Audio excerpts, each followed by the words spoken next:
Second sum பார்க்கலாம். Solid iron cylinder, ஒரு cylinder iron cylinder சொல்லியிருக்காங்க. அதோட டோட்டல் சர்ஃபேஸ் ஏரியாஸ் கொடுத்துட்டாங்க 1848 ஸ்கொயர் சென்டிமீட்டர்னு. அடுத்து it's curved surface area 5/6 of is total சர்ஃபேஸ்னு கொடுத்துருக்காங்க. இப்போ டிஎஸ்ஏ வந்து 1848ன்னு கொடுத்துருக்காங்க. So TSA is equal to 1848. உங்களோட சிஎஸ்ஏ என்னவாமா 5/6 of the total surface. So 5/6 of a TSA. இது எவ்வளோன்னு கேட்டிங்கன்னா டிஎஸ்ஏ உங்களுக்கு நமக்கு தெரியும் 1848. அதை இங்கே சப்ஸ்டியூட் பண்ணி கேன்சல் பண்ணினீங்கன்னா உங்களோட சிஎஸ்ஏ இந்த 1540ன்னு இருக்கும்.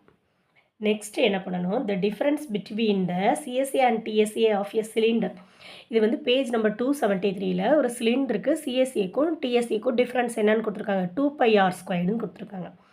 இப்போ உங்களோட டிஎஸ்ஏ மைனஸ் சிஎஸ்ஏ வந்து எவ்வளோ, ஸோ இதுலேருந்து மைனஸ் பண்ணினீங்கன்னா உங்களுக்கு 308 கிடைக்கும். அது என்னன்னு கேட்டிங்கன்னா 2πr², இந்த டெஃபினிஷன் படி.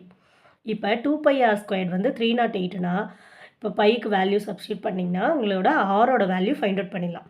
ஸோ ஆரோட வேல்யூ 7 மீட்டர். இந்த ஆரோட வேல்யூவை கொண்டு போய் என்ன ஃபைண்ட் அவுட் பண்ண சொல்லியிருக்காங்க, find the radius and height of the cylinder. R find out பண்ணியாச்சு. நெக்ஸ்ட்டு இதை கொண்டு போய் சிஎஸ்ஏல போட்டிங்கன்னா உங்களோட ஹைட் ஹெச் ஃபைண்ட் அவுட் பண்ணிடலாம். இப்போ சிஎஸ்ஏனா 1540, சிஎஸோட ஃபார்முலா என்ன 2πrh.